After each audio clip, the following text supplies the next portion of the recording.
Here we are doing our last notes of the year. Woohoo!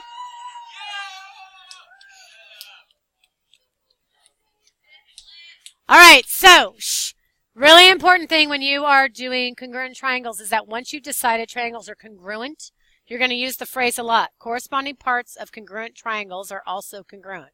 Just means if I have two things that are exactly the same, then all of the parts of them are also exactly the same. That's all that it means. It's usually going to be abbreviated to CPCTC. Because of course, do you want to write out congruent, corresponding parts of congruent triangles are congruent? Good Lord, no. You want to write CPCTC. Much easier. But you need to know what that stands for. Yes? Okay, so if I am, and here's my helpful hint for this, and this will help you all the way through IM2, so please do it because it really will make your life easier. Trust me on this. Okay, so in this one we're given that triangle RTS, Kenny. Oh, he's just stretching. Okay, triangle RTS is congruent to TRG. So what I do on my picture, because then I'm going to be asked about a certain length of that. So I say, okay, R and T go together, and then T and R go together, and S and G go together. So on my picture, because sometimes you're going to have those triangles connected, or shapes, it's not always triangles, those shapes connected, sometimes they're not going to be connected. I write right next to it or right underneath it which one goes with which. So the R goes with T, T goes with R, and S goes with G. That way when I'm asked congruence, I know exactly what I'm looking at. Okay? So for example, this is asking me, now that you know that the triangles are congruent, now we just need to see what part of that triangle is congruent to SR. Well, now that I labeled it, here's my SR, right? Length SR. What would be congruent to that, Carissa?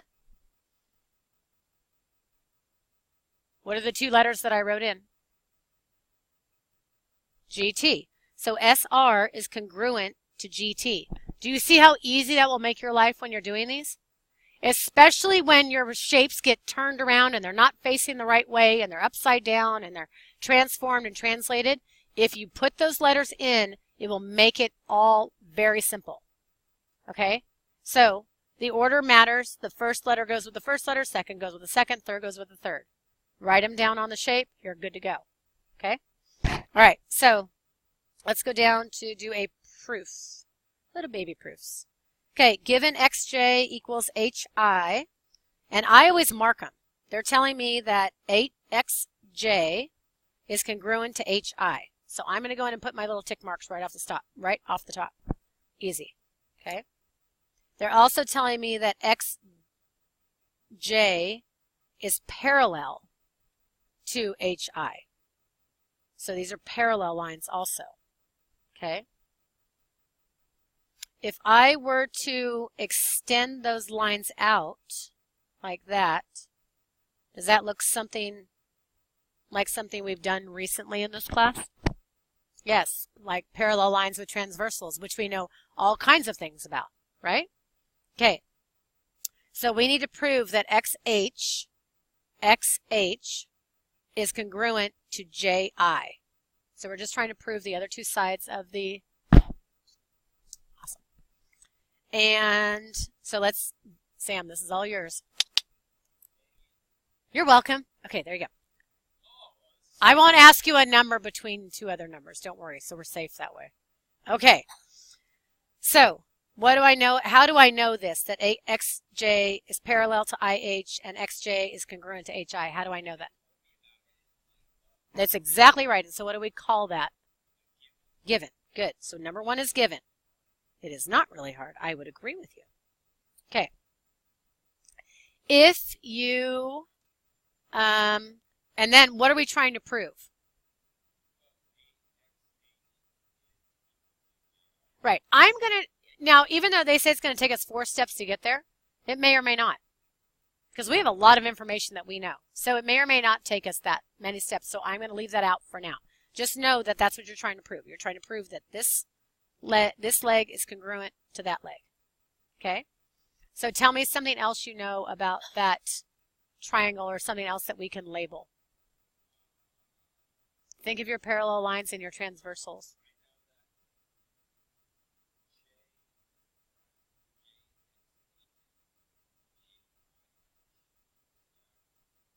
JXA, do you know that yet? How? You have to give me a reason. You have to give me a side, side, side, a sine angle side, an angle side angle. Do you have enough information to do that yet? No. Okay, so can we find information though? Okay, if this was, and you kind of have to not look at these two lines right here temporarily. Okay? If I wanted to know something about this angle and this angle, what do you know about those two angles?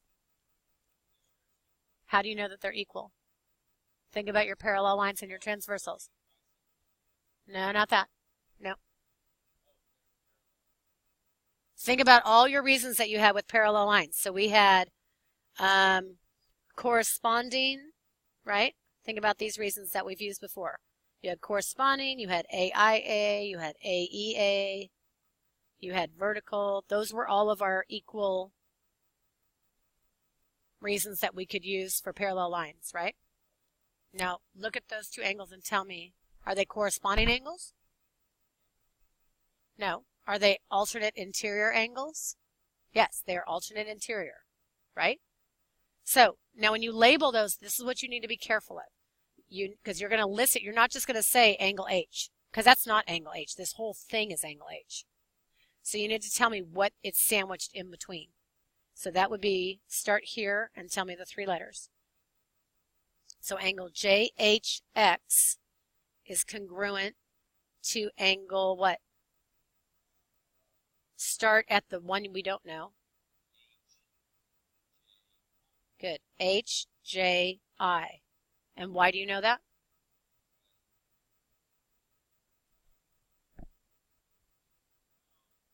Not that we don't trust you, darling Sam, but you're also the same person that told us the number between 1 and 5 was 12.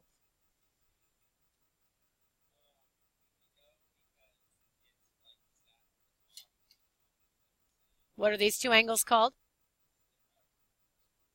No, still not corresponding. Alternate interior angles. Right. And you don't have to write it out. You can use abbreviations. That's fine. You're going to use a lot of abbreviations in Integrated Math 2, and that's why you need to know what those abbreviations stand for. Okay? All right, so now you've got a side and an angle over here. What do you know about these two angles? Do you know anything about that? They're also the same. How do you know that? They are. So now give me, how do you list that? No, are they exterior? They're not exterior, right? They're still interior. And now label them for me. What is angle? Yeah, you're fine. Good. XJH is congruent to. You did X. Oh, sorry. XJH. XJH is congruent to what? IHJ. In hindsight, do we really need that reason number 2 that we have? Not really, but that's okay. It's good practice. Okay, so now you've got a side and an angle, so we're getting warmer. Is there another side in there that you know about? The reflexive one, good. Which is what?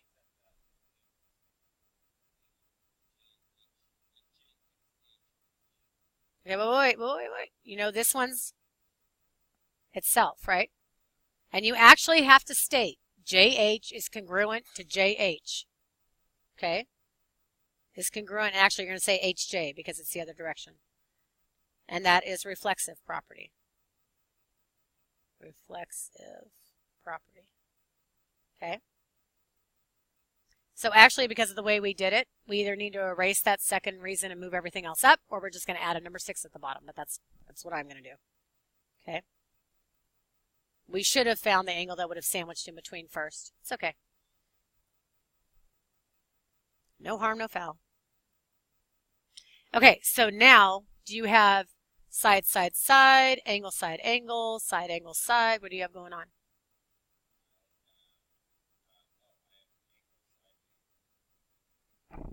Actually, you do have that, right?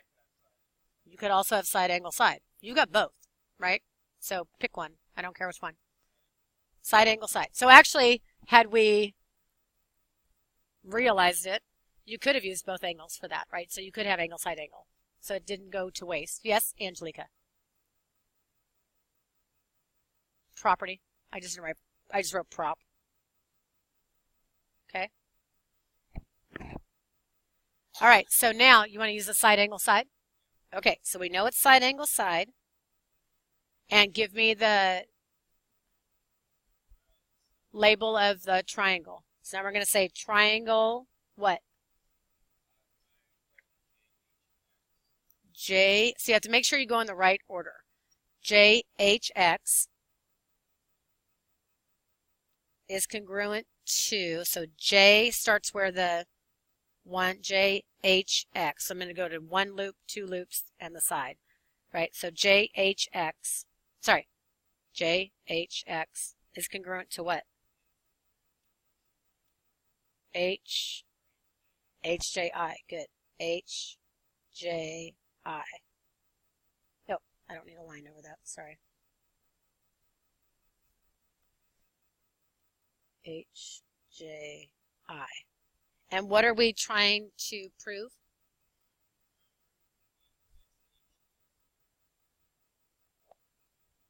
XJ is congruent to HI. Okay.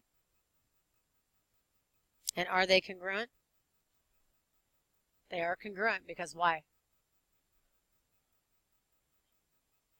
That. But there's an other over. Now well, you already told me that those two triangles are congruent, right? So if I cut out two gingerbread cookie men out of the same cookie cutter, every single part of them are the same, right? Their heads are the same shape, their arms are the same shape, their little legs are the same shape, right? Because they came out of the same cookie cutter. So here's my cookie cutter that made two congruent triangles, which means all three legs are the same length, all three angles are the same size. Has to be, right? Because they came out of the same mold, okay? So that's when you use your CPCTC. Corresponding parts of congruent triangles are congruent. Jahil? Yes.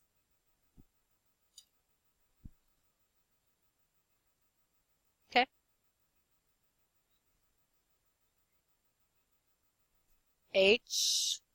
HXJ, JIH. But at this point, did we know anything about angle I? If you had given a reason for X and J, you could know that. But we don't have a reason for those two angles. We don't know anything about those angles right now.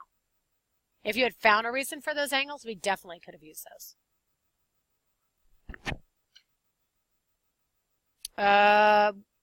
We don't know that they're alternate interior, but they would be consecutive interior.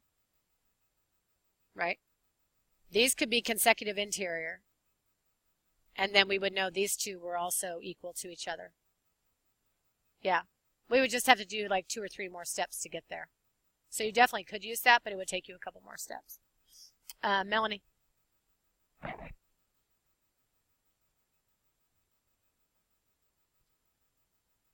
What? Oh, JI, sorry. I was looking in the wrong spot. XH, actually that works better, is congruent to JI. Now go back and look at those. Okay? And that part of the triangle, why is one of them flipped?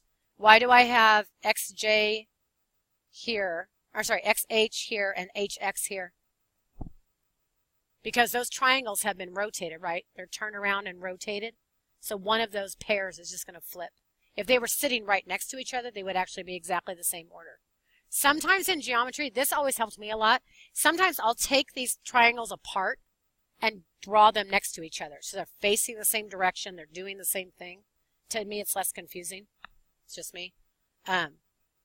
So that's something else that might help you in more complicated ones. Okay. Okay, hypotenuse leg, and this was never a proof when I was doing geometry, and it is now, and I just want to get you a good definition of that. Hypotenuse leg theorem, I know. I'm aware, okay. And all it says is that if you know the hypotenuse and one leg, then you know the other leg, basically. So they have, if you know the lengths of the hypotenuse. That always reminds me of Mr. Waternoose, by the way. It does. Always. Ever since that movie came out, I think of hypotenuse completely differently. If you know the length of the hypotenuse and one other leg, then the triangles must be congruent. Okay.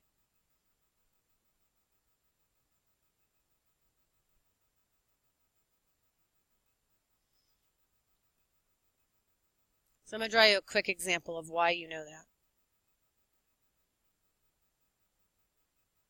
Okay.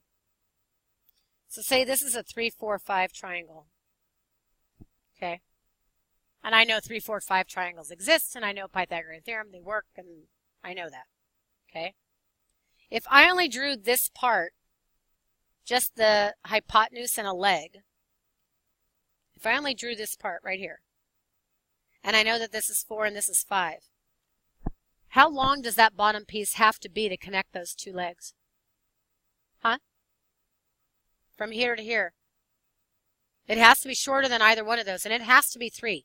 There is no other piece that I can put that would actually touch both points. There's only one length that works for that.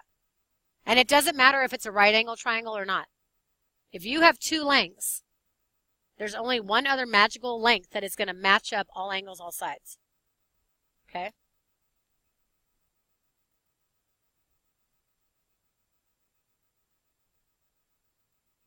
So it has to be the same, and the mathematical term we use for that is congruent. So when you see this in your reasons, you're just going to say HL for hypotenuse leg. I honestly don't ever remember using that as a proof when I was your age doing geometry. So it must have been some wonderful discovery after I took it. Yeah, back after the Dark Ages. Something like that. My favorite's name was Rex. He's got some emotional issues, but he's okay. So, nobody got that, did they? Right over your little Pixar heads, yes. Okay. Oh, there we go. Yes. And his little arms can't play the video games fast enough. Look at my little arms. Okay, Brooke. Let's do one more proof, and then we're out of here. Well, out of notes, not out of here, but. Ha. So quickly they fall. They're so easy. Okay, so given angle HYP and angle LEG are right angles, and we are given that HY equals EL, or sorry, not angle, length HY equals length EL, and length HP equals length HG, we need to prove that triangle HYP is congruent to triangle LEG. Okay, so, Brooke, tell me what I know first of all. How do I know all this stuff? It's given, right? Okay, and let's label things. So HY is congruent to EL, and HP is congruent to LG. Okay? Tell me something else you know now. What the hypotenuse leg tell us? If you know a hypotenuse and a leg, what do you know about the hypotenuse is congruent to one another, and one of the legs is congruent to the other. What do you know about the third side?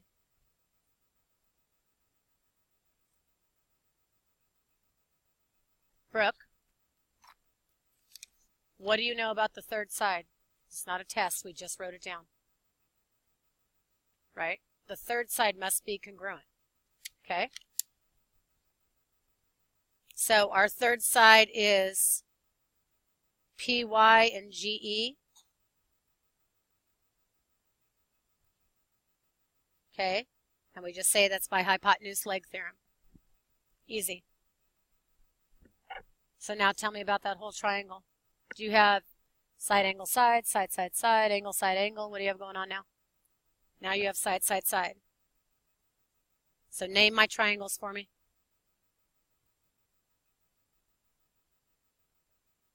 HYP to LEG. Good. So yes, they are. Yes. Okay.